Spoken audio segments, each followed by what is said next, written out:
It does.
What's up, everybody? How you guys doing this evening?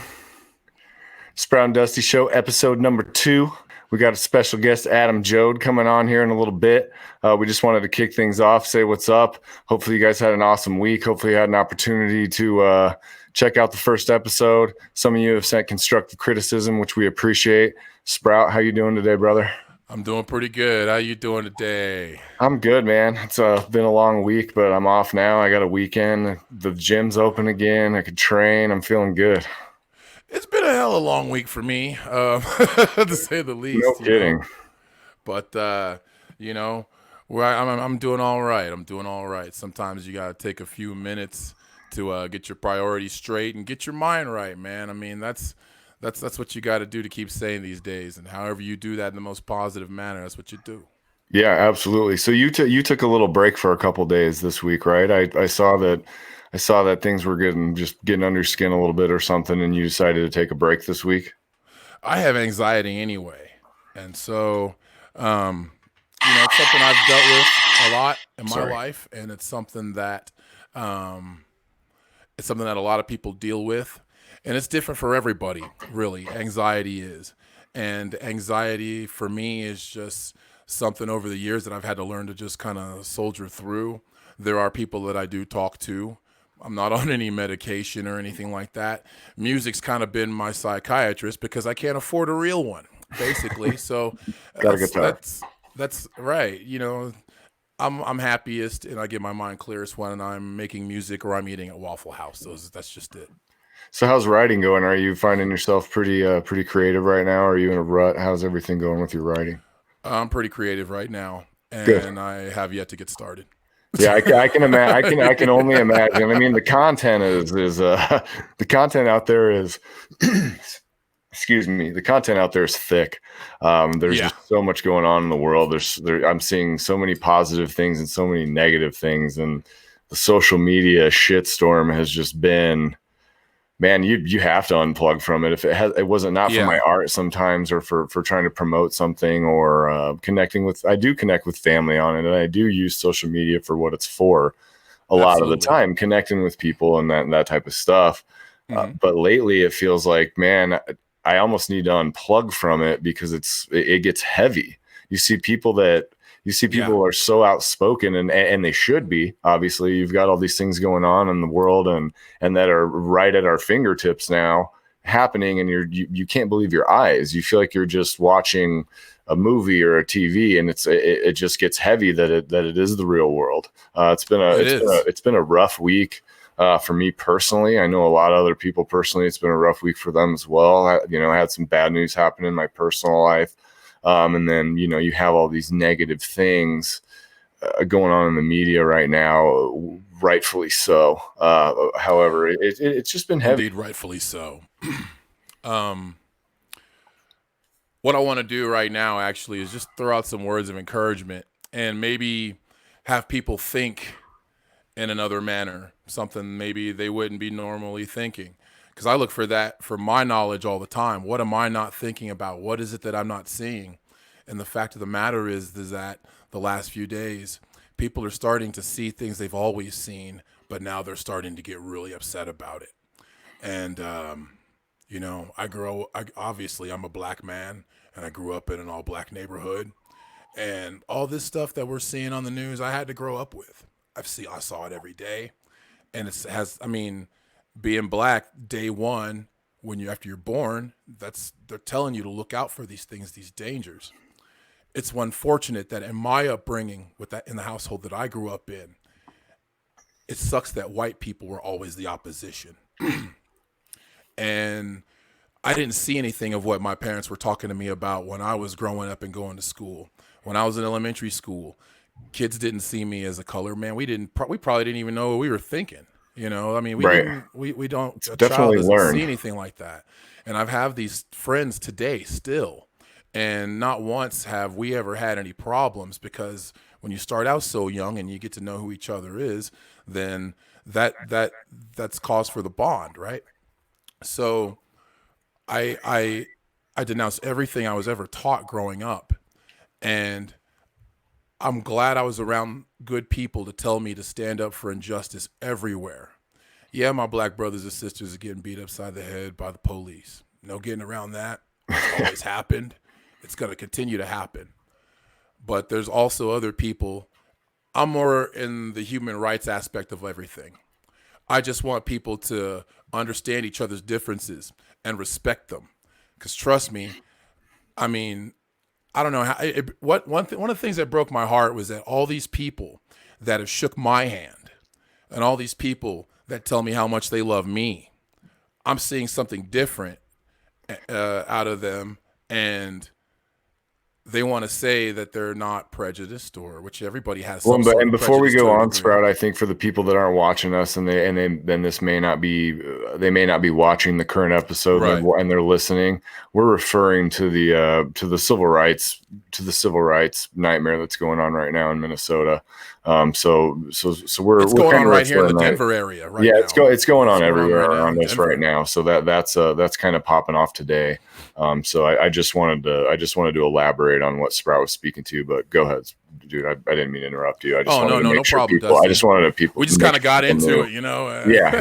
It's on the tip of everyone's tongue. You know, we sit here and we discuss whether or not we're going to talk about it.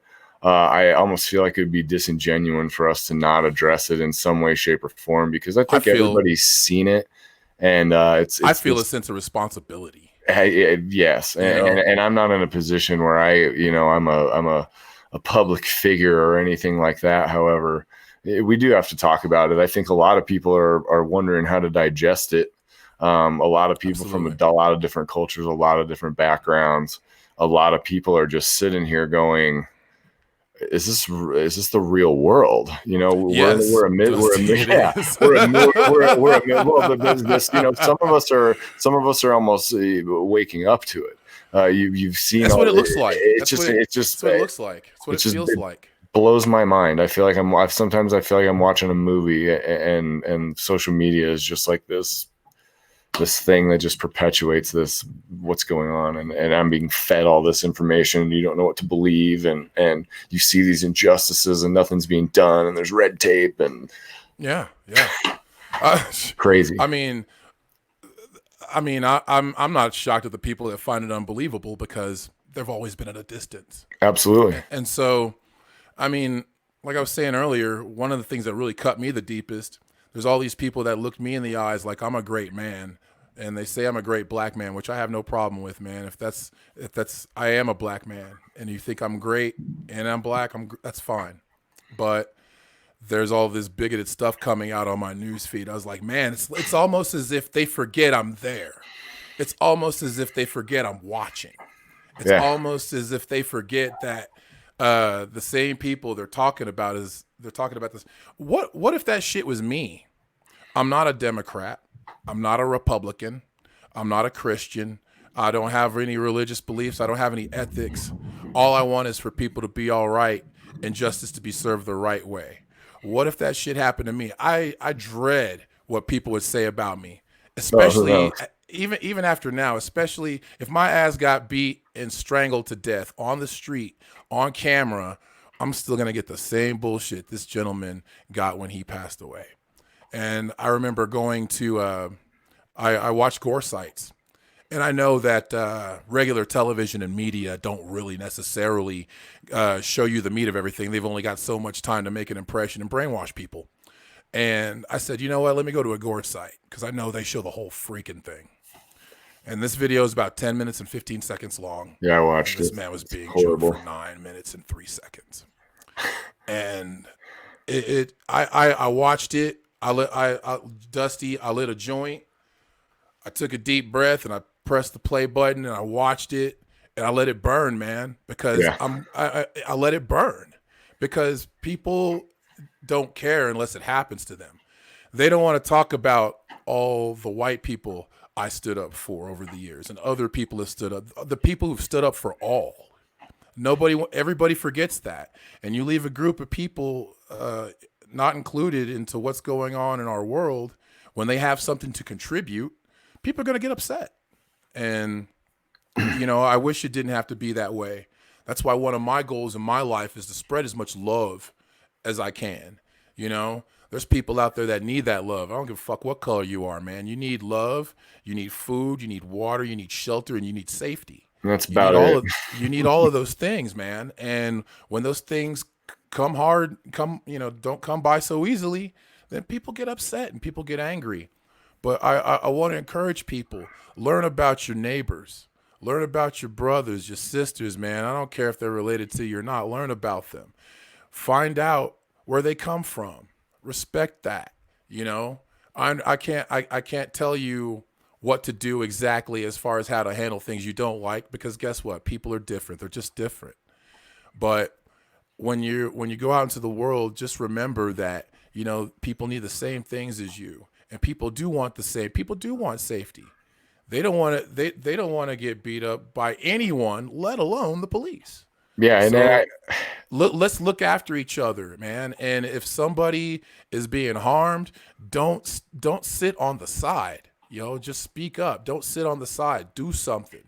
I mean, man, it's just appalling how you can watch a video where the people surrounding this person is holding them accountable. But they're too afraid. They're too afraid. They're holding them accountable with their cameras. And I've heard a lot of people in analysis, and we could go on about this topic for sure for hours, and which we're not going to do. Guys, if you haven't yet, please share this in groups. Please start watch parties with this. That helps us get our viewership up, and it just opens everything up for us. So if you have a chance, please share this in a watch party. But there's people analyzing it and looking at it, and you're saying to yourself, you're like, man, I cannot believe that I am watching this, and it is a real thing. And there's been multiple things that have come across my feed lately where I see it anyway. There's been all these things that have happened, and you see every event, you see everything like this that happens. Man. It's just overwhelming. I really wonder. I mean, people think I'm nuts when I talk about my safety in public with the color of my skin. They look at me like I'm fucking crazy. Are you shitting me? I don't think it is a serious accusation these days, whether somebody's done something racist or not, to be called that. It's a term thrown around so loosely, and it gets everybody upset. Yeah. Well, especially when they're labeled. People may not, in their mind, be racist. There are things that people say. There's things people do. And there's also ways that people think that is systematic. And it may not be their fault. That's all they've been shown. That's all they know. Where do they come from? How did they grow up? How do they understand the world that you're standing in with? That's important for me, as many people as I'm around, to get to know, and everybody that's ever called me a friend, they got to know me on that level. They got to know where I come from. They got to see the neighborhood I grew up in. They got to see the people that raised me, they got to see my sisters and brothers. So, I mean, it just seems like people go out of their way to dehumanize other people. Yeah. I think it's so easy. I think it's so easy for people to, when you're not facing it in real life, when you're watching it on a screen, even though it is real life, you almost feel like it's cinematic in a way, and you can't. the real footage, the real things that are happening in this world that you're seeing on video are much more dramatic than anything you could see on film over glorified, because the realness of it makes it even uglier. You know, and I'm a horror fan and I like to watch all kinds of demented stuff, and I like entertainment just as much as the next guy. But this is not entertaining in any way, shape, or form. Funny. It's an ugly spot in our society right now, and we clearly have a civil rights issue. And anyone that doesn't acknowledge that is probably blind. Do I have the answers? Absolutely freaking not. I'd be the last guy to have the answers. But I wish I had answers, but I don't. A lot of us wish we had answers, but we just don't. And I just want everybody to just stop, calm down, take a look at the world we live in and how you fit into it and what you want to do as far as living your life. You know, I for the most part ignore controversy. I for the most part ignore politics, and I ignore whatever. I should be ignoring the New York Jets. They've been making stupid moves, but you know, there's things they just I get ignore. Flacco. They just get Flacco. Man, I don't even want to talk about that shit. But I'm just saying, man, just be respectful and try and love one another, man. If you need help, help each other, man. Man, there's people like me out there. There's people like Dusty that won't stand by and let some bullshit happen to anyone. So reach out to your friends, man. Reach out to people that need it. I that's hit home for me personally this week. If you think you have a friend in need, don't be ashamed to reach out to them and tell them that you love them and listen to them and not judge them, because it's the difference between life or death, quite honestly, for people. And we've seen that. I've seen that on a personal level this week, and also on the media level, the national level, the world level. So it hits home. But this episode is brought to you by Big Fish Bail Bonds. If you're in the Wichita, Kansas area and you need a little help, Wichita Big Fish Bail Bonds has got your back. You can call 316-262-4100 24/7, and you can wake up at home with your loved ones. We all know jail sucks. Call Big Fish Bail Bonds. They will hook you up. Now, Sprout, why don't you tell us a little bit about our guest? I'm sure he's getting irritated waiting for us to stop running our gums. Well, he knows I've got big gums. He's had to stand next to me while I smile like an idiot in photographs for years now. But ladies and gentlemen, I'm really happy to announce our first ever guest on the Sprout and Dusty show, Mr. Adam Joad, frontman of Scattered Hamlet, the Appalachian Apostle himself. How you doing, my brother? Adam, how goes it? Good, man. How are you guys doing? We're doing good, man. It's good to see you. We're ready. We're just still trying to get in there. We're in the jabroni free zone right now, brother. Well, you guys heard it. You just the intro was very heavy, as is the tone of the world right now. You know, yeah, sure, man. You know, it was just like, wow. You know, it just gets you like thinking about things in a weird direction. You know, and I mean, I couldn't said anything better myself. Typically, when I say shit, it comes off wrong anyway. But you know. Me too. That sounds about right. Too. Yes, sir. Yeah. Go ahead, brother. Yeah, you know, to me, it's just always been, you know, like I just like appreciating the differences in people, and you know, even before this shit went on. You know, there was just this one-way communication on social media where people just like say something and it's like giving yourself virtual high fives. And it's like, why can't we just laugh about shit? You know, like nothing can be taken lighthearted. There's always a victim. Everybody's a victim. It's always somebody's always triggered. Yeah, there's always something. Triggered. Like, Jesus, really? Lord, man. You know, I always you know, I have friends that are, you know, ultra right wing, ultra left wing, and you know, I'm a big content, a character person. You know, I don't give a shit what your political proclivities are or whatever. You know, it's just like, look, are you somebody I can call when the shit hits the fan? Yeah, absolutely. You know, I'll bring the shovel. Yeah, that's what I'm saying. Man. Like, I don't give a shit, you know, if you're, you know, fucking Ted Nugent or Tom Morello, you know, if you're fucking, Right. you know, Opposite. yeah, Wow. yeah, Home run. Adam's already on fire, ladies and gentlemen. and Go ahead, brother. Go ahead. yeah, no. In terms of the latter, you know, I actually talked to Brother Morello before about him having a conversation with fucking Ted Nugent on the phone. You know, and it's like, look, if people like that can get together and have a fucking conversation, then like, I think people just need to talk more, laugh more, and realize that we got a lot more of common than, you know, probably that separates us, you know. And I get along with most people simply because I do celebrate their differences. I mean, that's I don't want to hang out with somebody like myself. That shit's miserable as fuck. Yeah. I mean, yeah, no shit. Right.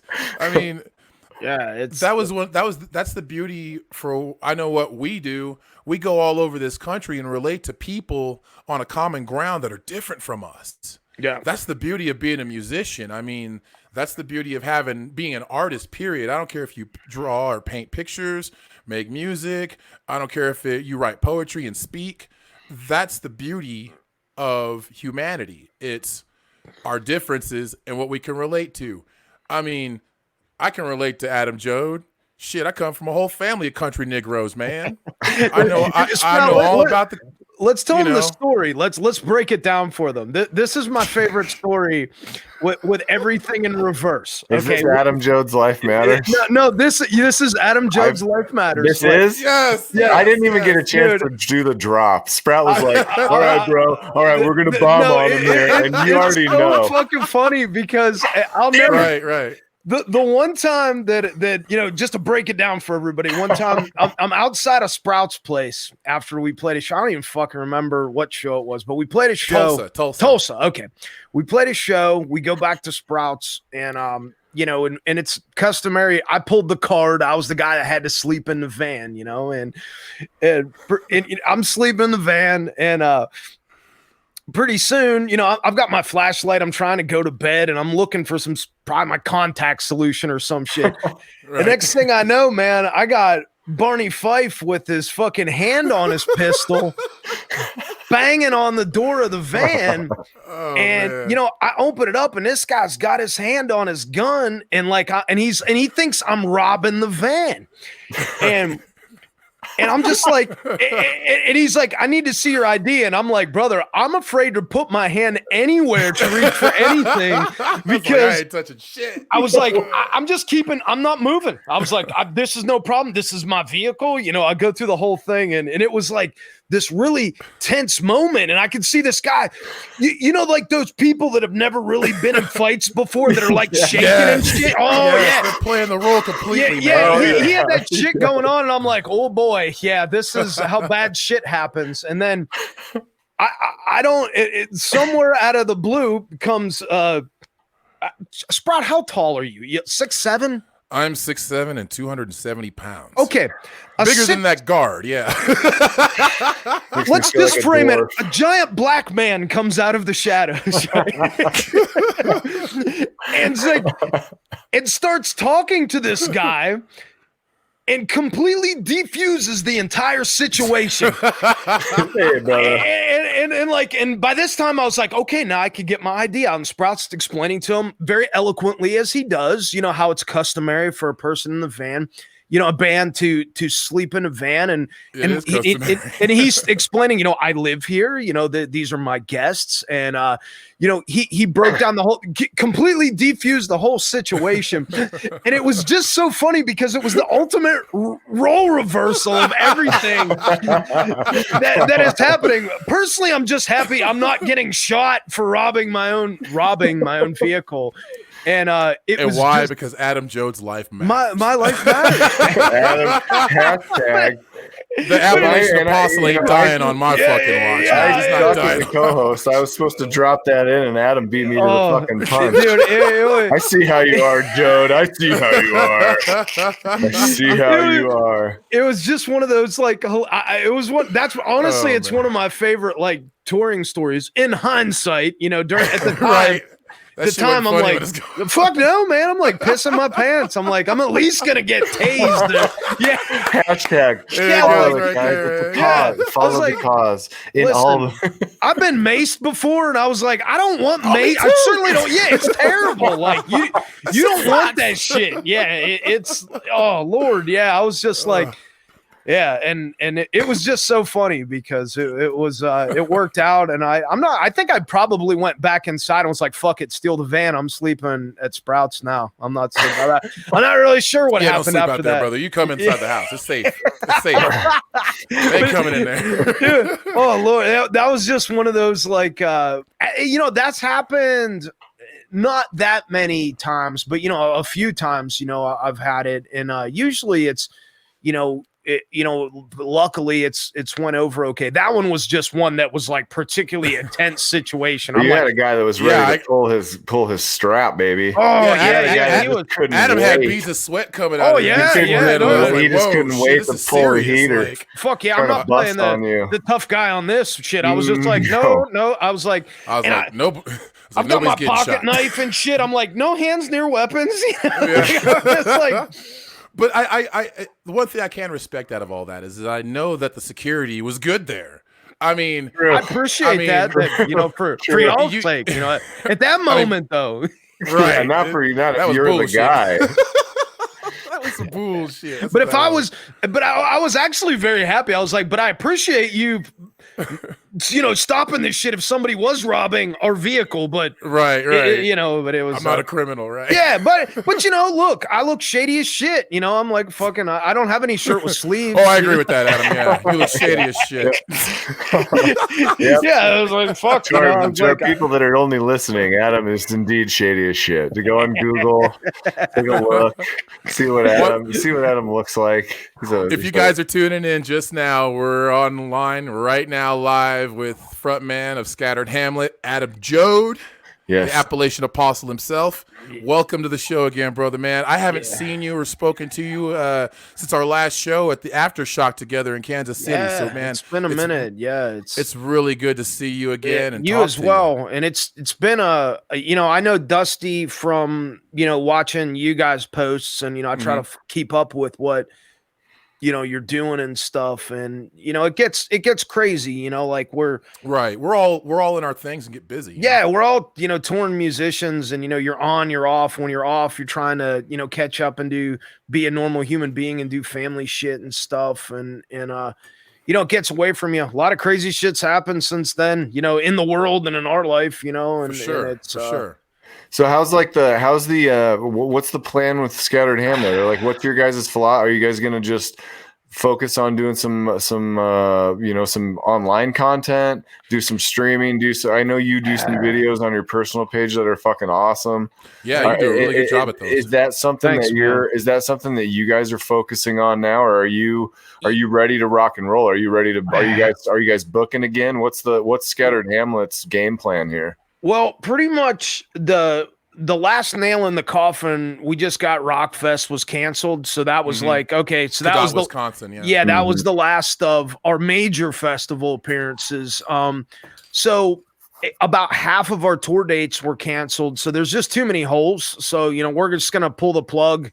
And we had an album that was supposed to come out this summer. I got it on fucking vinyl back here. Got stacks of them that I can't sell. Want one. Well, I would love to get it out there, but unfortunately, right. What I think we're gonna do is I think we're gonna just put an EP out. Like that's kind of what we've been focused on. I think we got this period of time. I got back to writing and stuff, and we had the album done, and we had some odds and ends that didn't make the album that were still good. So I was like, let's record some new tunes. Let's put an EP out. Instead of shooting ourselves in the foot and putting the full length out and not being able to tour on it, because that's what happened with Swamp Rebel Machine. For the folks that don't know, we were in the middle of the album cycle for that, and our drummer Jake had a pretty horrible accident, and it kind of, so it kind of forced. Yeah, it was just one of those things. So we're like, the last thing we want to do is have another album cycle get disrupted, and then the plague hit. Right. Yeah. And then the fucking, you did. Yeah. And everything's canceled no matter what. Yeah. So no matter what you want to do. So I had no problem just saying, hey, let's stick the album on the side. We're gonna put out new content, but not that content, right. So you're gonna do an EP of some off stuff, and then you have a full length record ready after that. Yeah. Are you guys recording yourselves during this time? Do you guys all record in the same place, or do you send it around to be recorded, or how do you? And if I'm asking too much information, no. Any trade secret stuff? No. You can tell me Dusty, he's not the CIA. Okay? I know. I'm not. I promise. I'm just a curious asshole. That's it. It's all right. Basically, we typically record live, because we're all of us playing in a room. But most of the demos, I just do everything. I'll program all the shit on the demos, get an idea. This is kind of the song, and then I start sending it to everybody else, and they'll be like, Rich and Grant, particularly the rhythm section, and will be like, dude, you got this, it needs rearranged, and we'll start moving stuff around. Adam will start getting into his head where the leads are going to go, and then we'll get in a room and we'll start hashing it out. But we'll have all the ideas that we'll know all the basic riffs and the the parts. You do all the pre-pro, and then it's basically just tracking at that point. Yeah, that's kind of how we do it. And sometimes they look a lot like they did when they were on my machine, and other times they're like a whole new animal. That's right. That's just kind of the way it works. That's great. Well, it was a new process because before Jake had his accident, he was really big into helping me with the demo process, and he was also really big in connecting with the other guys. And if Adam had a riff, Jake would take that riff and he would get them together so they would have some ideas coming up. And when that cog came out of the wheel, it just sort of we fell into this pattern for now, it's just, disrupted everything. Yeah. And then this is how we're doing it now, that doesn't mean that it's going to be how we're going to do it. And I don't think 6 anything months, but so that's how it's been. I've been particularly creative, so knock on wood, that I got to put some stuff on. But if I hadn't have been, somebody else would have had to pick the ball up. It's like, and that's all right. To me and to us, it's never really been about who writes what. It's been about what's the best. I was just going to ask that. Yeah, the best material. We take the best material, and that's what we work with. And if that's some shit that I came up with, and that's what we work with. If it's some stuff that Adam or Rich or Grant now comes up with, then we work with that. There's no. That's cool. That's one of the cool, interesting aspects of being in a band with talented people.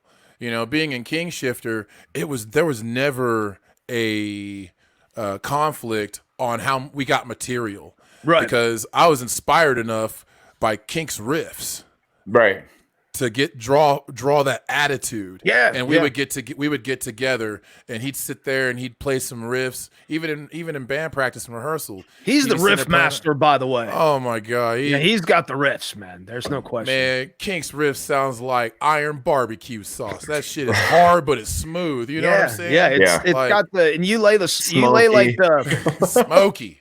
The best way I can describe it is you have a vocal approach that's very it's soulful. It's different than the way that I sound like fucking Lemmy drank some glass and put a chew of Red Man in or something. It's like.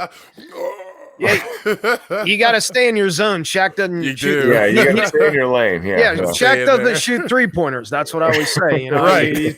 Or free throws. He has to shoot. He doesn't do that. Never fucking makes it. Yeah, and that's what happens. You gotta kind of know. And it's funny because my process at home, like the stuff that I listen to, and some of the I don't know. On my personal page, one of my favorite. I've been doing 80s themes, and shit. I've been seeing those. Those are great. It's hilarious, because everybody. It's funny. I get these angry young men who write me, like on Facebook, and they're like, "Hey, brother, I got this song. I know you like it brutal." I was like, "No, I don't actually." I mean, was I'm like, hungry like the wolf, bitch. yeah, I was like, right. I've been listening to Elvis Costello. Boys don't and cry, Duran Duran. motherfucker. Yeah, I was like, I'm on a major Cure kick right now. Don't don't mess with me. So, which I think is kind of cool because it keeps you from, I was laughing. I was answering haters before, I always go onto our hater thing and like to answer the people that tell you suck and who you ripped off. And like half the people they tell you ripped off was like, I don't even know that band, but maybe I should listen to them and rip them off. They might have some riffs. Yeah. Shit in my wheelhouse here. Yeah. It's funny. I have been in mostly heavy metal, hardcore punk, and thrash, metalcore kind of stuff, really heavy stuff over the years. And people really find it shocking when I tell them I am not actually a metalhead. Right. You know, I'm more into punk rock and hardcore. There's always a part of me that, that's my foundation. Those are my roots. And not to interrupt you, Sprout, but you're going to be very excited when you come on stage with us because the new album, I was on a major New York hardcore kick, and we have a lot of the chanting, like a lot of those, like nice. And I had to go back, so we have a lot of those halftime breakdowns and like the fucking gang shit, like. And I love that. Yeah, yeah, you gotta just. I was like listening to Agnostic Front and stuff down here, and I'm like, how can I? Madball, all that good stuff. I was like, how can I just take? I was like, we're putting halftime in here and we're gang vocal in this part, like get on it. But sorry, I didn't mean to interrupt. I just got it's kind of like the hip hop guys. Put some 808 on that. Like throw some more 808. Make it boom. That's just the recipe though. I feel you, like there's a part of me as a hardcore punk fan that really wanted something heavier. So that's when I kind of discovered Nuclear Assault.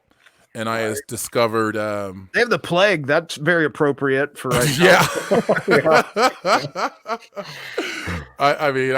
I discovered a lot of thrash at that point too, because like, this is almost kind of like what I'm listening to, but a little bit more aggressive, and the lyrics or the content anyway is a little bit different. Yeah, still something I could relate to and attach myself to. Yeah, but sometimes they get a little. I like way too much music to be, wave a flag for metal. Which there do need to be people who do wave those flags. I'm just not one of them. Yeah, I don't want to, and I think a lot of people are disappointed when they find that out, like that. Oh man, I've gotten some shit over the years for saying that. Yeah. Well, let's face it, Sprout. We don't have the most progressive fan base. Like they're not. No. They like their heavy shit. It's weird. like they want it. Weird. Yeah, I'll get people like they'll be like pissed that I'll like put some shit up or something. Like when we played the Gathering of the Juggalos last summer. Yes. We have some people who are pissed at us. Like they're just like. I remember reading that shit. But they got angry as fuck about it. I was like, well, I can't like. Clown hip hop? What are they mad at you for?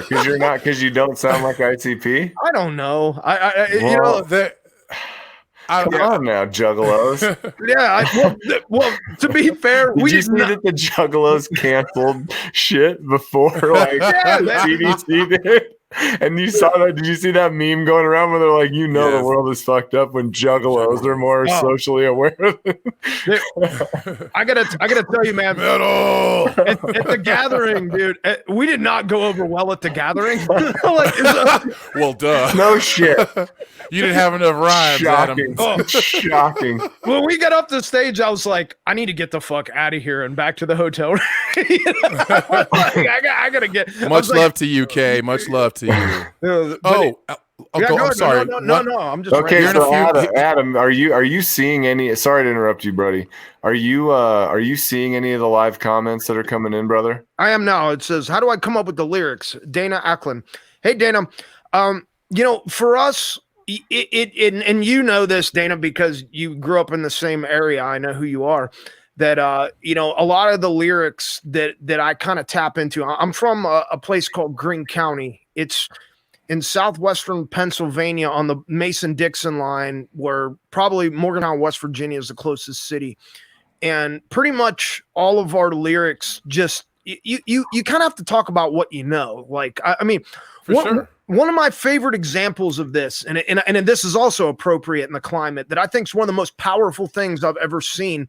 And I'll stand by this, was the first time I saw that public enemies fight the power.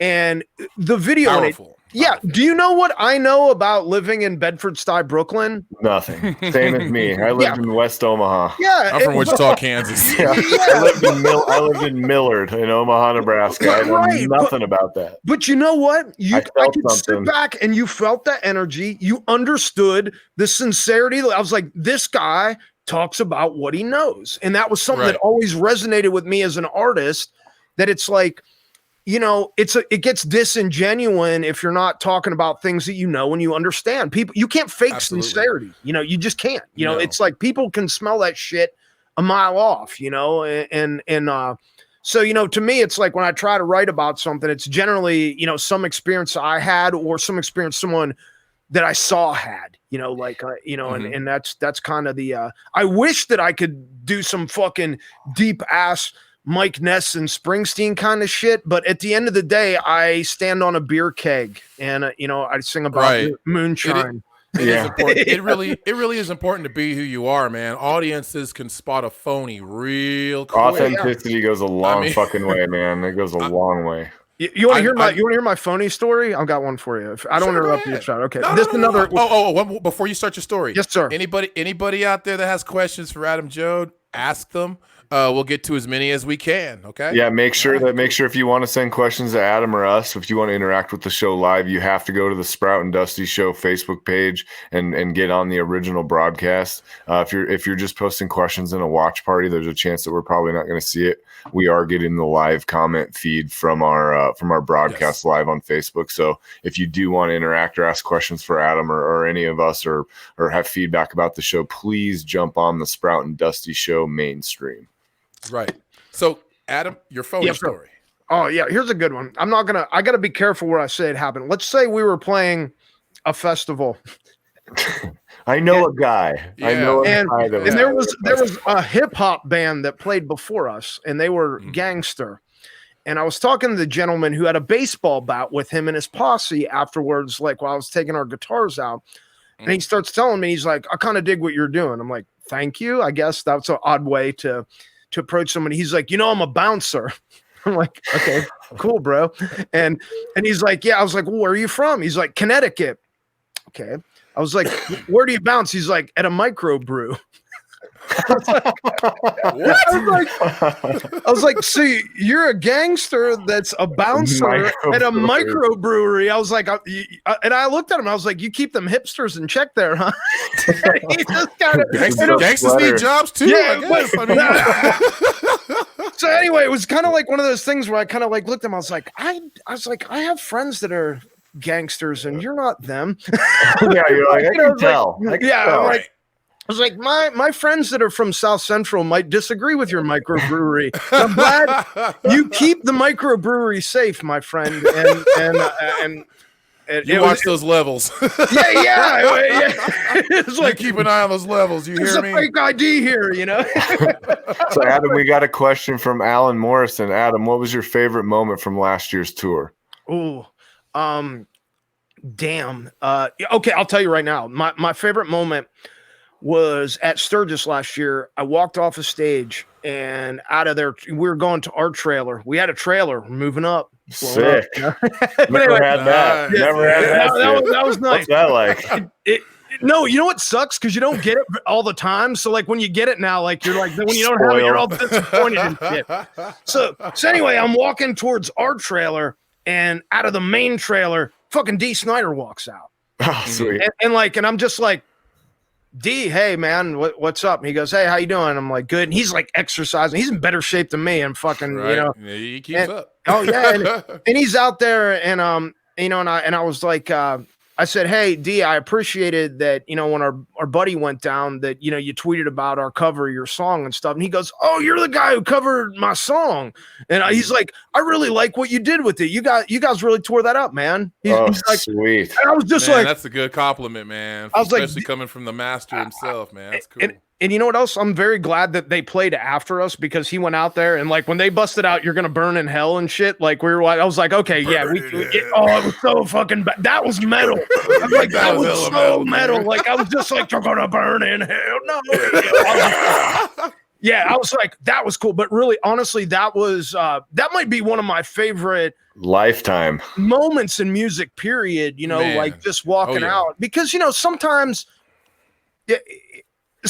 if you have an audience, and other times you're not sure if you do, and it was kind of one of those ones where, particularly if you're, come up in the clubs and stuff and you get thrown out on somewhere, we're not used to covering that much space, right. And it's a different experience, it's further away, you don't really, I don't know a lot of this stuff that I do in our, typical shows is, different there. It translates different. Yes. And, so I didn't know. So like, talking to him afterwards, like made me feel really good about everything, that just happened, and, it was pretty, but that was definitely last year that, career highlight, for sure.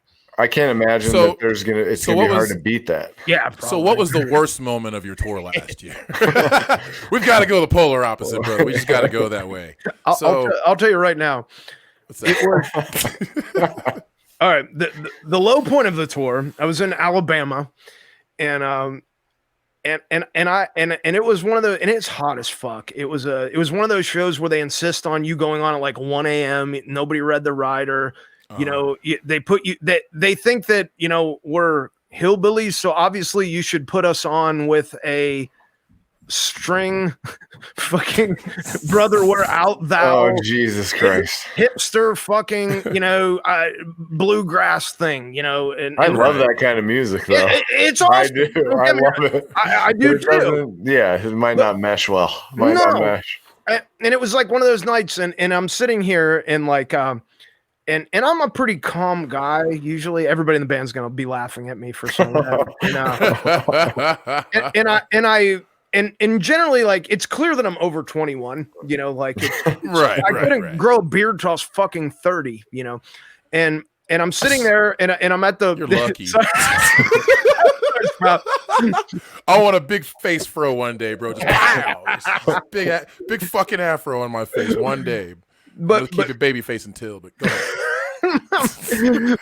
but I was like, I have this ID that's a fake ID, and it says I was born in 1492, and it has an alien on it. It's from Roswell, New Mexico, and it has a hologram and everything. It's the most ridiculous ID. So when people card me, I pull out the alien ID always, Right.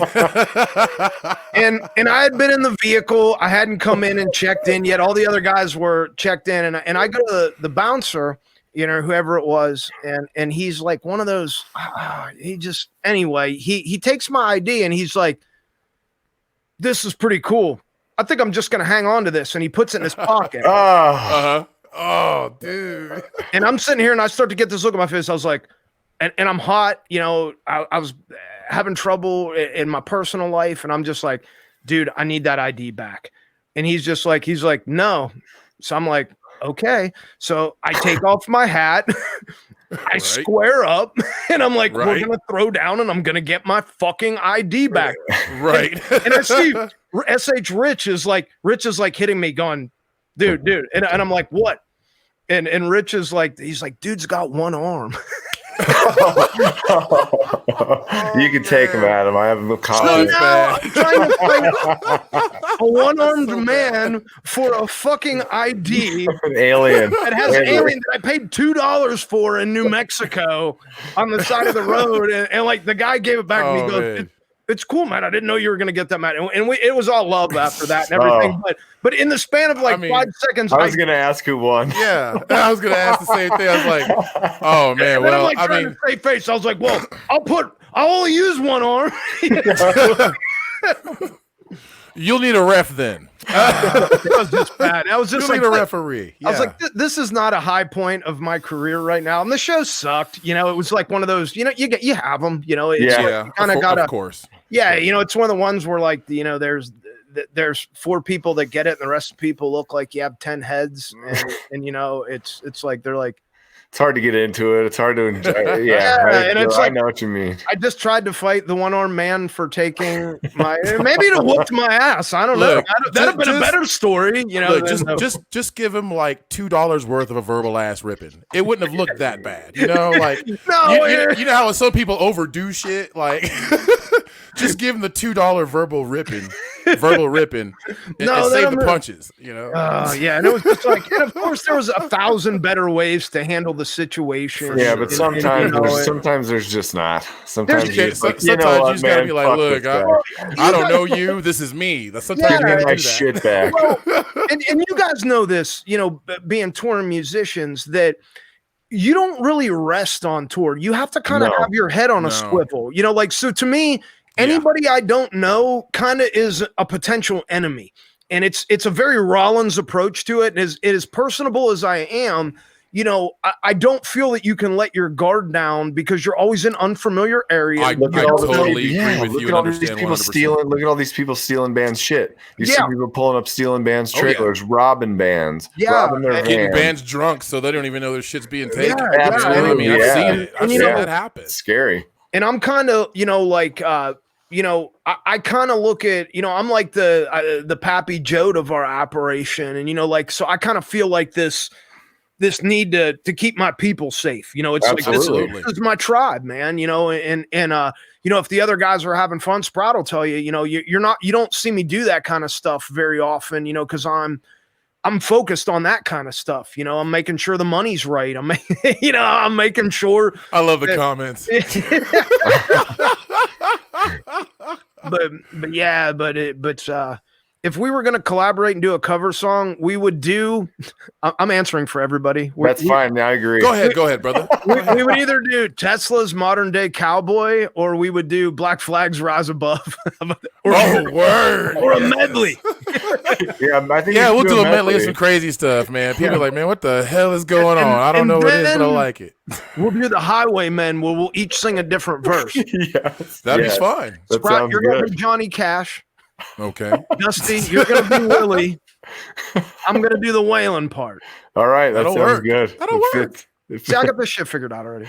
Yeah. Thanks we'll for we'll be called the Guttermen instead. We'll be like, not quite Highwaymen. We're like the JV team. We're more the off ramp.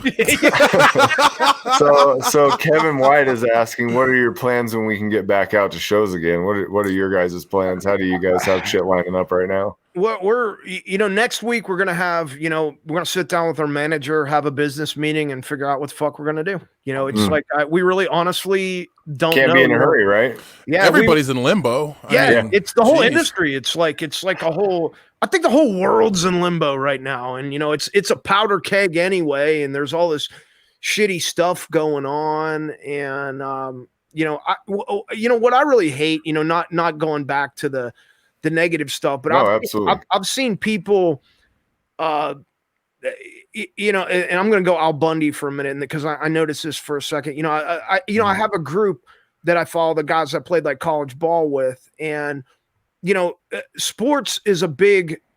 It was always the big racial equalizer for us, because we're all there. You know, everybody. You know, people come from urban, rural. You know, all colors, creeds, everywhere, religious backgrounds, and we all had to come together for a common thing. And lately, what I've been seeing on social media is these people that have known each other, they bled with each other. You know, they loved each other at one point, are fighting, and they're at each other's throats, and they're all saying horrible shit. And it really just, you know, some of them, you know, it just sucked. You know, it just breaks my heart, you know, to see that, you know, because I had to turn it. You know, my wife told me the other day, she's like, you got to get off the computer. You know, you got to go fishing or something, you know, because you're just, you know, I'm bringing the house level down. You know? Oh yeah, dude, it happens. Hey, I too. think like that too.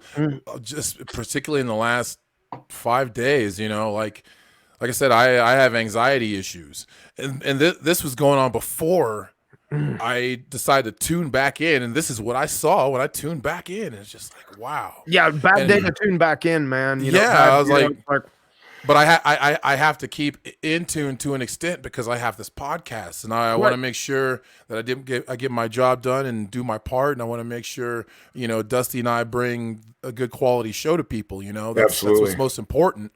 You know, and I don't talk about myself very often. But it really sucked to come back and see that, and even after the anxiety, have to say what I said on Facebook, and you know, because some of these people, a lot of these people, more than I thought, I still love them. I still respect them, but I can't make them see. Well, and there's I don't know about you guys, but there's certain people that are posting certain stuff, and I'm not gonna single anybody out. And like Buana says, nobody has a healthy release.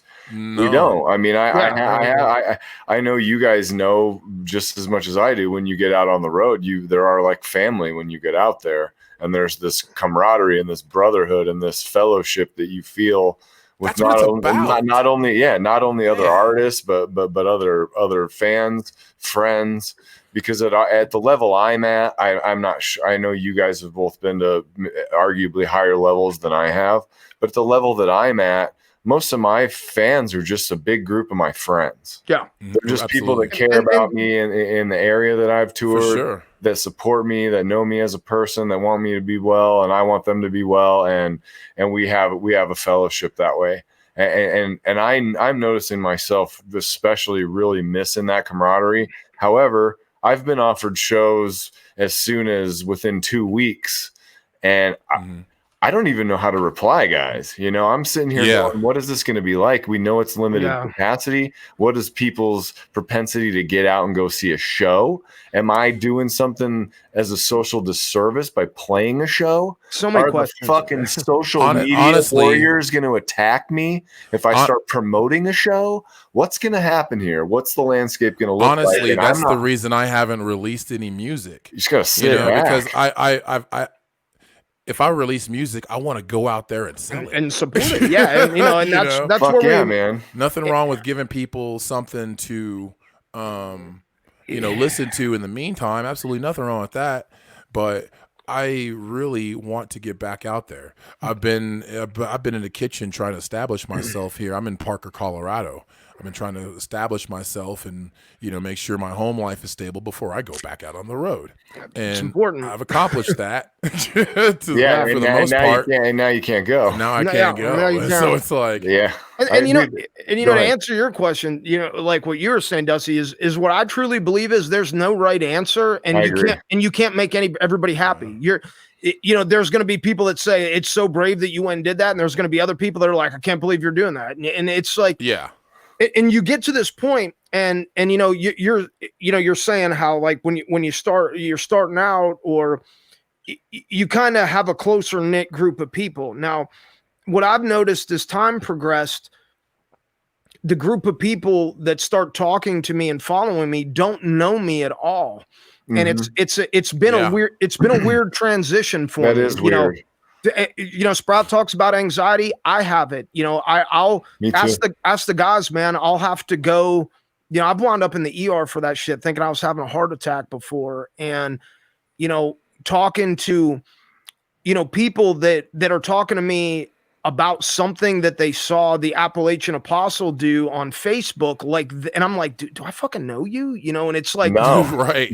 It's working, Adam. It's working, dude. Sometimes it's like when I see, I'm gonna fuck you up. You're like, it gets weird. Like these people, they'll hit my wife up, and they'll there's been so many lines in the past year that have been crossed that have had to warrant a lot of like really serious discussions. Like, it's been weird. And, look, I signed up for it, Absolutely. it's like, and this is what you wanted, but like, it's a transition, and it's been something that's not been, all fucking roses for me, like I keep a low profile in my hometown. I don't tell many people that don't know me what I do. I mind my business. I shoot my bow out back, and if you know me, and I train, when I can. Unfortunately, that kind of, like Dusty was saying, our gym's closed. I've been. Are you training at all? How are you? How is your? I started training. How are you? Are you training? Tell me about your training. Are you a jiu-jitsu guy? Are you an MMA guy? Are you a boxer? Or tell me your story. All right. My story with that is when I finished playing ball in college. When you say playing ball, were you playing football? Yes, I was playing. Where did you play football? Waynesburg University. Okay, I played 1 year of NAIA football, and then I quit. Yeah, but we have that in common. That's great. Yeah, I was a wide receiver, and I played wide receiver, some defensive back, And, you know, when that was done, I moved to Los Angeles, and I was fortunate enough. I went to high school with Josh Koscheck. Sweet. And Josh, you know, is from the same high school as me. Obviously, I went to high school with him. And, you know, I really wanted, and I got in a fight at a fraternity house. I got in a fight with a wrestler. And you know, and it was very fortunate enough that I landed one really good shot, and he went down. And as my boxing coach would tell me now, never just admire your work. No, follow that shit up with a few. And next thing you know, this guy's got my leg, and now I didn't know what to do. And luckily, I caught hold of a banister, wrapped my arm around it, and continued to fight until it was broken up. And it was a big wake up call for me. That, you know, I reached out to Josh, and I was like, Josh, I don't know what to do. Who is a D1 wrestler, right? And you know, at the time he was, you know, he was on the Ultimate Fighter and stuff. And I was like, Josh, I need to, you know, I need to train jiu-jitsu. I'm in Los Angeles. And he's like, go tell Eddie Bravo that I sent you. So at the time I went to the 10th Planet headquarters, which was it was in Hollywood at the time, and it was out of a place called Legends. It was Bass Rutten and Randy Couture's gym. Sweet. And you know, I went there, and they introduced me. I started, you know, at 10th Planet. You know, I got my blue belt under Eddie, and you know, and then pretty soon. Did you train with Eddie directly? Yes. He awarded me my belt and stuff. That's great. Man. And I'm you know, learning about you right now. Our class I knew you were crazy. badass, but I know you're a bad motherfucker. No, I mean, you know, our gym was so crazy, man. Like you'd be rolling like one day, like in like our class, we had Rogan. You know, I was rolling with like Randy Couture, Rampage coming there, Kyra Parisian, Alan Jobin, Dan Hardy. You know, like we had all these guys, and it was cool. I ended up being good enough at jiu-jitsu that I started getting invited to. I never had any aspirations to be a fighter. There's a big difference, you know, between what I do and but I started getting invites to go to camps for people. And you know, so the first camp I went to after I thought I was pretty, you know, good at jiu-jitsu, I showed up one day and they're like, "Oh yeah, we're not doing ground today. We're doing stand up." Ooh. Like, ooh. So I was like, I need a mouthpiece, please. Yeah, I was like, "Oh, time to develop hands." I have this little this pansy mouthpiece, and you know, I think it was the like fucking Alan Jobin and those guys. Like, so I ended up just getting pounded essentially. So I was like, I better learn to do stand up. So, you know, so pretty soon I trained stand up for a while, and I ended up at the I had really bad takedown skills, so I ended up going to the punishment center, and I trained. I took like I did wrestling with like Tito Ortiz and stuff, and and all this shit was in my backyard in Southern California. Yeah, that's amazing. So, like you're talking about like the history of the development of MMA and jiu-jitsu and wrestling. Here's my funniest. You were right in the hotbed. Oh yeah, it was time. It was really cool. I was here and you couldn't even find jiu-jitsu. Oh yeah.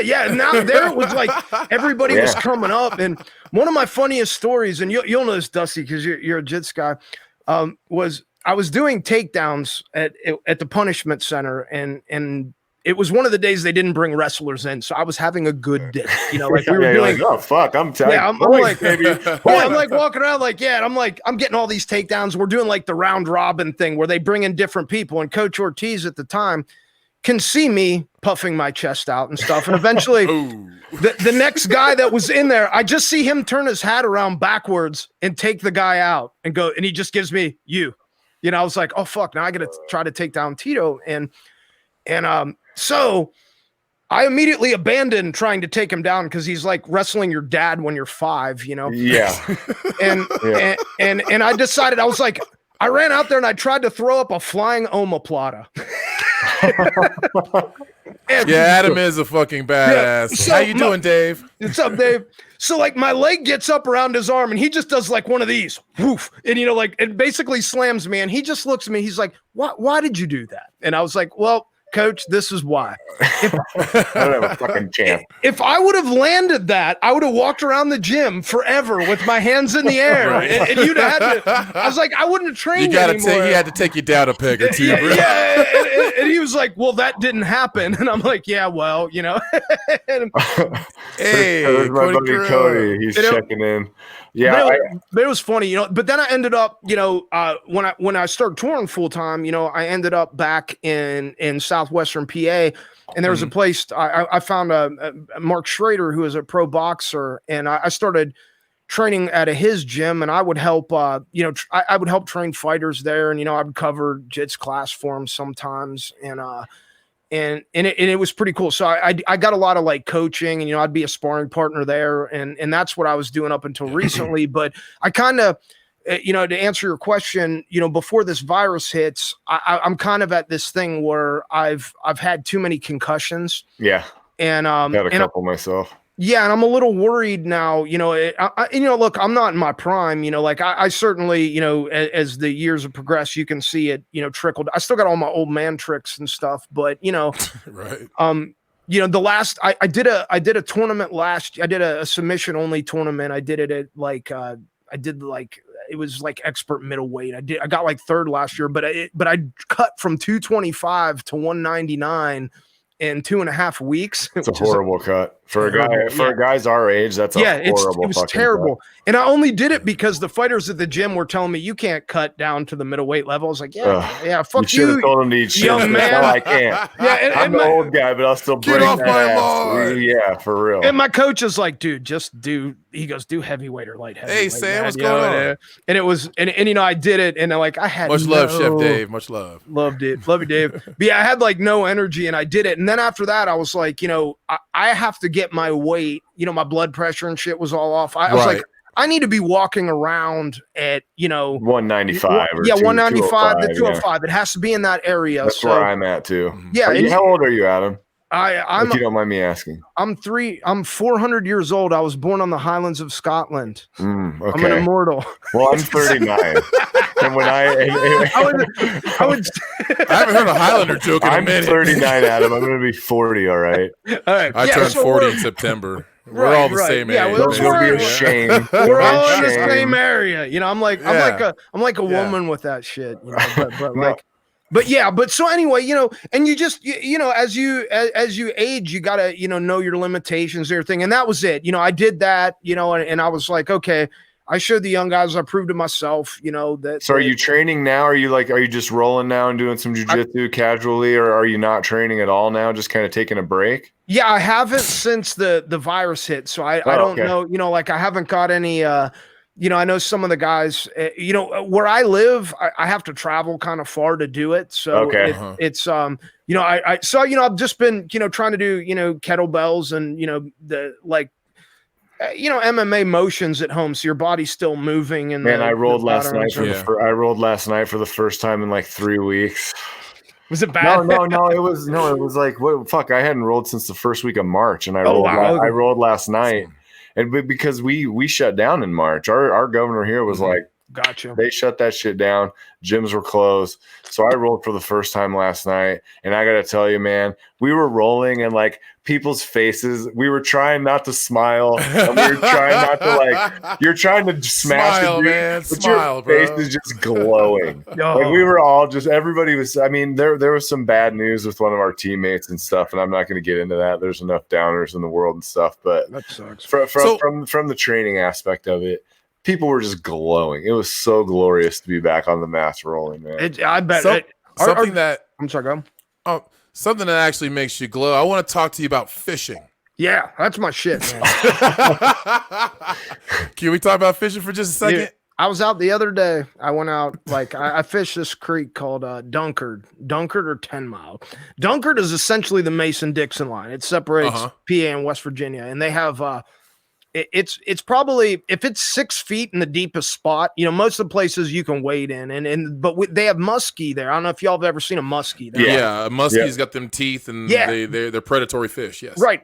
Well, the muskie are landlocked there because they came up there in the 70s, so you can pull out, like, I pulled like 45-inch muskie out of these places. Whoa, like, sweet. And it's really cool because you're wading and you're like in there with them, and it's very primal. And I like to go out where I go out.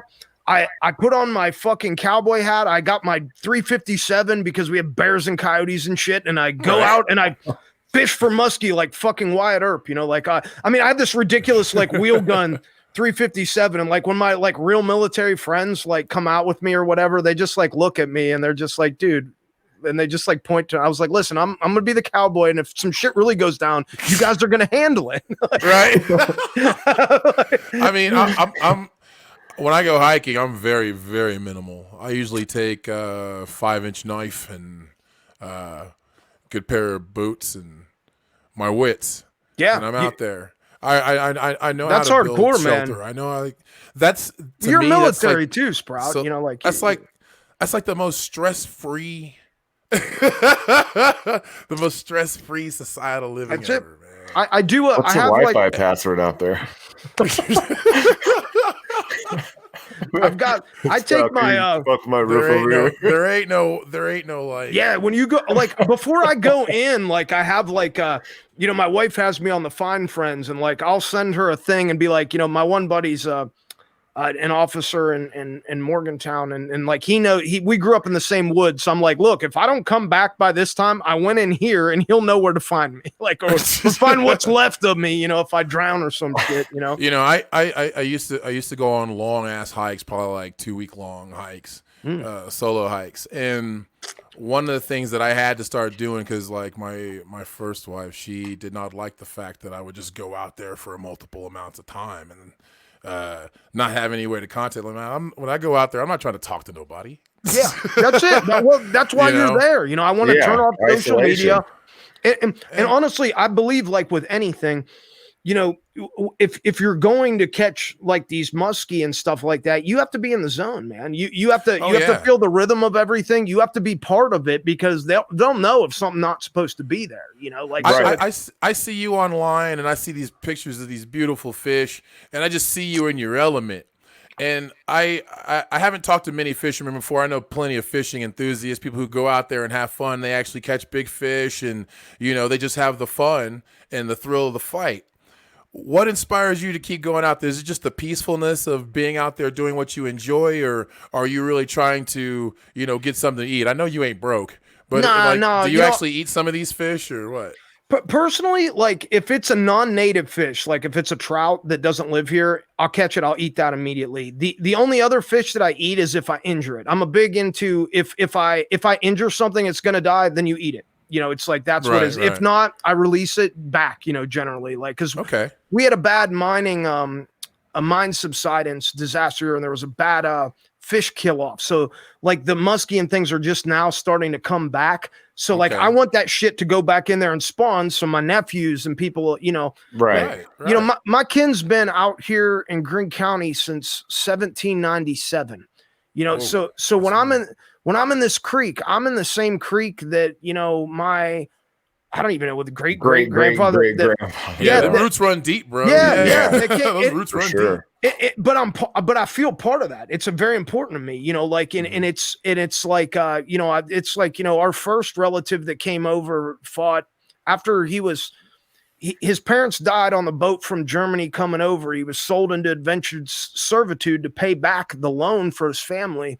And when he got done, he ended up spending the winter at Valley Forge with George Washington and stuff before he ended up settling in this area. And, you know, it's just crazy. Like, you know, to just, you know, so to me, it's kind of a lot of people.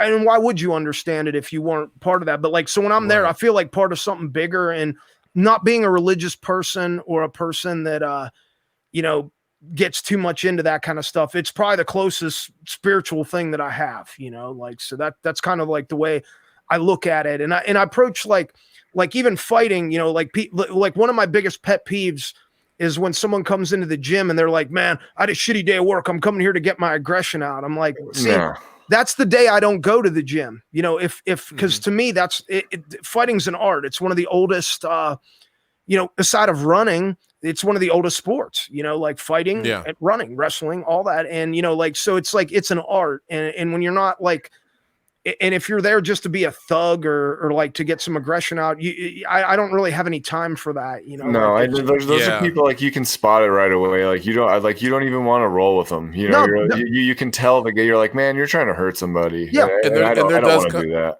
And there does come a point in people's lives in general where when they get older, it's just like they do have an understanding. It's like, man, Absolutely. let me mind my own business. Yeah. Let me figure out the best way for me to chill out so I can grow old in peace. Yeah, That's exactly as you say.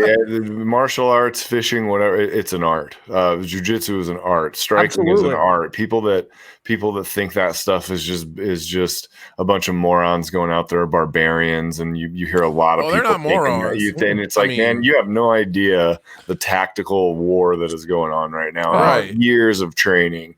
Or in the fishing and how that guy has his rig set up and how he's in the flow and how he knows his spots and how to work those spots. It's the flow. You're saying that's what I respect about the mental aspects showing up, of those throwing a line things, in the water. You're feeling what you're doing. Yeah, you're doing it. It is an art. You've got to respond, and Dusty, from like, the whole time if you're rolling with somebody or something, you're trying to think 3 steps ahead. You're seeing what they're doing. You're responding to what's happening in front of you. And fishing's very similar. If you're not, I don't throw a line in and sit there and drink a beer. That's not my, and if that's your idea of fishing, that's fine. But my idea is I'm out there with intent, purpose. I'm working this hole. I'll be like, okay, I believe there's cover there. The conditions are like this. I'm going out. This is where the water's calm, and this is where it's rushing, and that's kind of so I very much approach it.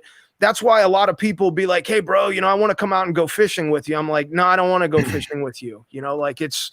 Because it's my thing, and I want to. Nobody ever gets a hold of me to chill. It's always to get fucked up. I don't get it. It's what is it about me that makes people think that I'm fun to hang around with when I'm drunk? Because you are. Because you are. You're an inspiration. See how laughable that is? but yeah, man, how laughable that is. What's really awesome to me, it doesn't matter what it is and Dusty, I know you see this in jiu-jitsu, like when somebody's just really, really good at something, to watch them do it, there's no like ego involved or like, even moonshine. We'll talk about that in a minute. We'll talk about that in a minute. Yeah. but like watching the people that like really know, like one time I've got here's one of my great a great MMA lesson. I was doing work in the cage with Dan Hardy. And if all you guys don't know, he went 5 rounds with George St. Pierre after he got his arm knocked a lot of people out. Yeah, he got his arm dislocated in like the 3rd round because he wouldn't tap to an arm bar. And I remember one time he and I and I'm a little bigger than him, so I thought I was manhandling him, and he's got that thick British accent, so I've got him against the cage, and I'm feeling proud of myself. And Dan's like, hey, mate, he's got that British accent. He's like, you mind if I show you something? And I'm like, no. He goes, just stop. So we stopped in our position, and he picked up his knee very slowly and tapped me on the chin with it. He goes, that's been there for like 5 minutes. So I could have just slept you. Dusty's told me stories of that kind of education before, it was bad. That's amazing. That was one of those. I was like, well, thank you for not kneeing me in the face. I'm all like hillbilly and like, I'm a badass. No. I've been training, I guess, 10 years. Oh, and we had a black belt come to visit us, and I'm a brown belt, and he came down, and he's a friend of our instructor and stuff like that, and he and I know each other, and he's a cool guy. He's way smaller than me, but he's an absolute beast. He's a freaking warlord, and I'm figuring he's gonna want to roll with me. I was one of the more advanced guys in the class that night, and I'm like, he's gonna want to roll with me for sure. So I'm like, I'm gonna roll. I went over there and roll with him, and I was not gonna lay down. Right. I mean, I knew he was going to smash me. I knew I had an absolute ass whooping. You got to show heart, man. But I wanted that experience, and he really had put a technical, thorough ass whooping on me. And I wasn't even mad about it. I appreciated that. I got up and took a drink of water. I was like, God damn. I've seen artists over the years.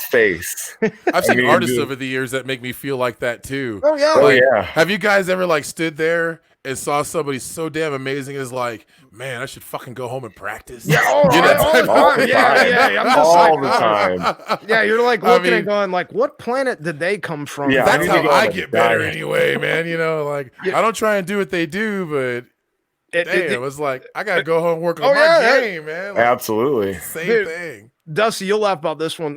Eddie, that Bravo, like one of his tricks, like generally when you were at 10th Planet, when I was there anyway, like they would split the class and he would say that's the beef side. So if you were 185 and up, you went to the heavier side of the room. And being, I'm on the small, like you, Dusty, we would be on the small end of that scale. So right, we're like we'd be the big guys on the little end, or we're the little guys on the big end. Absolutely. But sometimes he would switch it up. You know, he'd be like, okay, now you got to get used to going with other people. And I remember one time going with him, and it was really funny because he does this thing. You know, he's this little stoner guy, and he's fucking hilarious. He believes in chemtrails, all kinds of crazy shit. Listen to him on Rogan's Of course, it's podcast. chemtrails. They're burning jet fuel. Of course. He would sit there, and he would let me like get some kind of, I don't know, choke or something that I thought I was inventing. You know, when you start, you think you're inventing something that no one's ever seen before, right? And you're just gassing yourself out. And I'm like, and he makes these sounds like you're getting him. Like he'll just sit there and he'll be like, like, and he'll make these sounds and be like, I'm gonna get Master Bravo, you know, and like you're not even. And it's hilarious. Like all I'm doing is just getting arm pumped till my out of shape ass can't move anymore, and then the little 140-pound man's gonna tap me, you know, in a 1,000 different ways, but it's just he'd just be like, and you're like, I'm like, oh, you know, I got this one. No, there's nothing. Like, I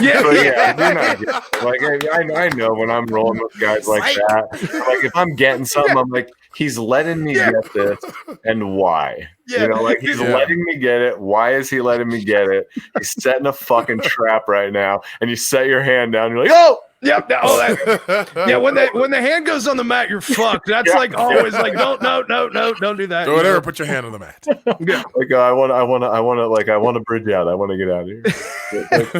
But you shouldn't. And you're holding. You're like, I don't know if I want to get it. But I was in that situation last night. It was great.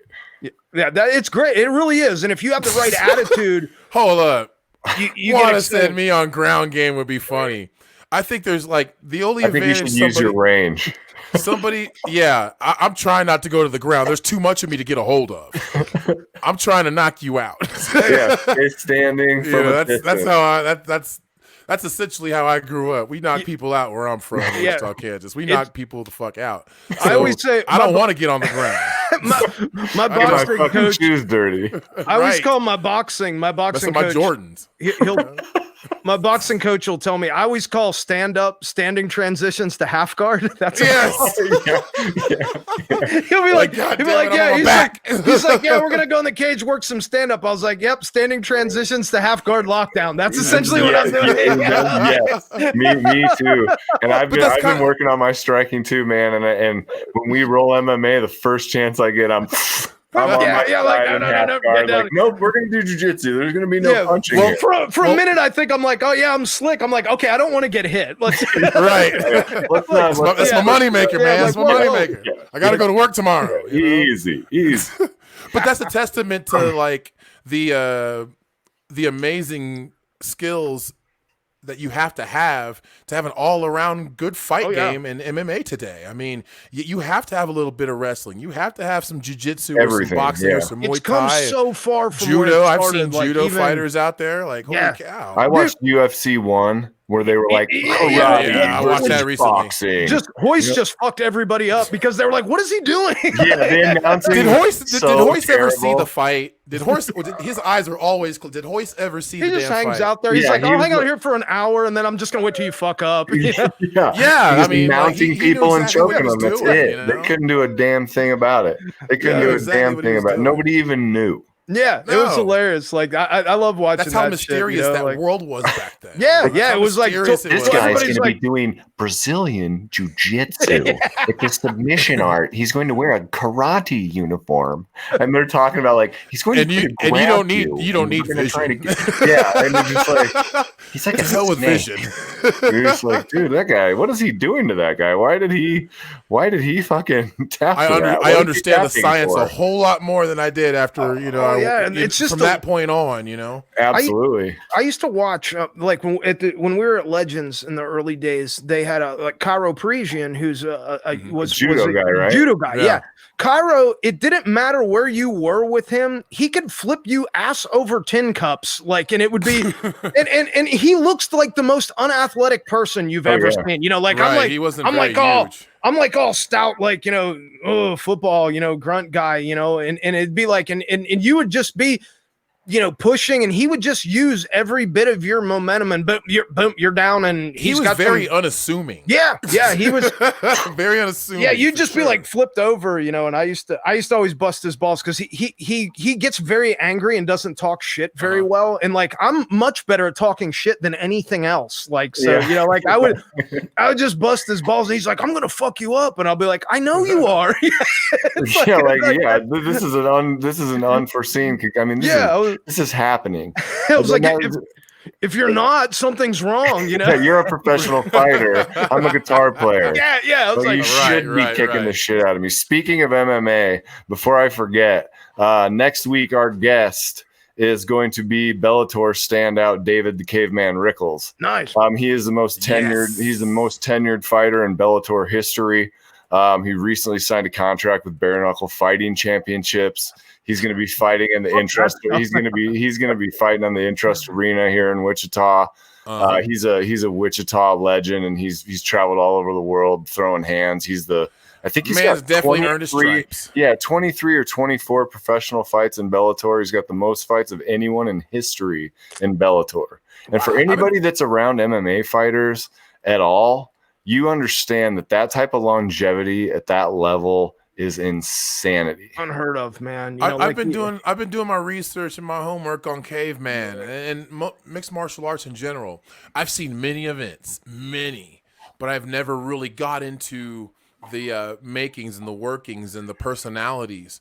It's always been stats and visuals with me, eye tests and shit like that. So it's going to be really good to be interviewing mixed martial artists and hearing what they have to say about how they train and their discipline and what it means to them. It's just going to be really exciting, and it's been exciting hearing you talk about it, Adam, because you know this is new to me too, and I've known you since 2013. Yeah, I don't, you know, unless somebody like talks to me about it, you know, or has an interest, I usually don't say anything. And one of my biggest things is like you touched on there.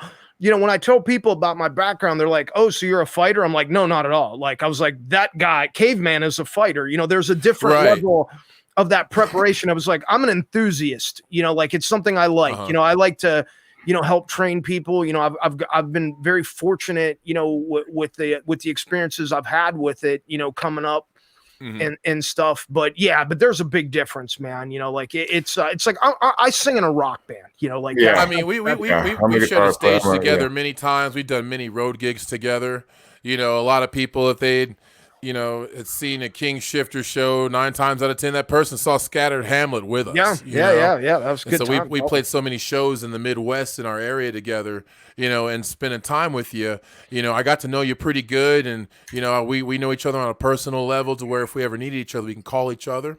And I've always been curious about you, and I never got deep into your martial arts. We talked about it one night in an alley in Joplin, Missouri. Yeah, I mean, spin kicked me in. Well, that's where we had to load in. I mean, geez. It's like, I was buying bootleg DVDs in an alley from a guy wearing the trench coat and a fedora with Adam Joad. I learned about his mixed martial arts career. You know? Here's my best Tulsa Alley story, Sprout. Okay, here's a tour story. I thought I died. Okay, this is what I was like. I'm in the alley. I'm by myself. You know, tours are really weird headspace. You know, for sure. And some guy comes walking down the alley, and he's wearing like he had a red fedora and a full red suit on, looking like fucking Morris Day or something. But he was like this portly white man, and that was probably about 60 years old with a cigar, and he's walking down the alley, and I'm like, this is the devil. I'm dead. Like, It's over. I'm like, I died. This is Satan. He's coming to collect. I must have died back. Maybe I got stabbed. I don't really remember. But like, and this guy just kind of like looks at me, and like, I had this moment where I'm like, what the fuck is happening right now? And he just took a puff of his cigar and threw it, and he walked in through the back door. And I swear to God, I never saw this guy again the rest of the night. And I was just like, bitch, just letting you know I'm watching you. Yeah, I was just like, after that, I was like, ooh, like, maybe I need to, this is like my Ghost Rider in the sky moment, you know. I'm like, man, I gotta change my shit, you know. And well, right on, guys. The show is brought to you by Big Fish Bail Bonds. If you're in Wichita, Kansas, Sedgwick County, please call Big Fish Bail Bonds if you need to get out of jail. If you have a mistake, it's 316-262-4100, 24 hours a day, 7 days a week, and have your loved one wake up at home because jail indeed sucks. Adam, it has been an amazing time with you, brother. I appreciate the fact that you came on when you're in this area. I hope we can maybe get some rolls in, bro down a little bit, maybe jam. Absolutely, man. Our new drummer Grant actually is a blue belt. He's been training a lot too. So sometimes we'll be in the hotel room and get rowdy, doing like moving beds over and doing moves. And then of course, you know, you got everybody else like, you know, making fun of us. You guys are men rolling around. Shut up. In your jam, man. Yeah. It's like, shut up. It's just always a pleasure to talk to you, man. You guys, you're one of my favorite people, bro. For coming on, you as well, man. You know, and it's an honor to have you as our first guest for sure. Hey, I feel honored, and I really like what you guys are doing. You know, this is super cool, and you know, like. I got that. You have to go out there, buddy. I know it's been a long time. Go out there for a second. But yeah, Adam, it's been a pleasure to meet you, man. I feel like I know you well, and I hope that our paths will cross in real life, or at least on this show again. And if y'all want to do that song, just send me. I'll write some music. I'll send it to y'all. Mm-hmm. Y'all send me whatever y'all. I'll be slow on the recording part of it, but I'll learn that shit. We got to do all the if we're doing Tesla, we can. He does all the. It's like he does that guitar. Frank Hannon, he does all that shit. Woo, you guys can do. I'm in Denver. Playing. Yeah, I'll ask him. I'm like, what's going on with that? How can I imitate that without having to sit there for 9 months and learn that shit? I mean, how do you do that? You know? Yeah, that shit's hard. All right, well, you guys, it's been amazing. Sprout. Before we go, sorry. I'd like to talk about really quick. Some good friends of mine. They've got a. GoFundMe going, a crowdfunding thing going. They are manufacturers of backpacks and other bag goods. They're in the Denver, Colorado area. They're called Stubborn Goods. They've made surgical masks and masks for medical personnel, as well as regular people like myself. They've also given masks to the Arapahoe County Sheriff's Office and Coroner's Office. So they're starting a crowdfunding deal to get their business going off the ground. So just go to their Facebook page. You can find them there at Stubborn Goods. Go to their website, check them out, and see what they're all about. And hopefully you guys help support what they're doing. And what they're doing is really good, and they've helped the community while doing it. So that's why I'm sharing it. So hell yeah. Right on. All right, guys. Well, thank you guys so much for coming. Thanks for listening. Thank you. It's a pleasure, guys. Show, everybody. Thank you, Adam, man. Much love, We'll see you next week. Love you guys, man. We will see you next week with David the Caveman Rickles. Good night, everybody. Drop that. Well, I don't think it, I thought it, that's different. I said what I said and I meant it, or lamented. Words given weight without thought in a person, the way that I talk and the way that I ought to be able to pause and to say that the ball can be placed on my arms, to this playful assault, to this race in this arm. Pray for the day they could wait for the calm. You can't control the storm, only weather it, whether it's 5 weeks and 5 days of rain sideways, or scorched earth, search for death or water.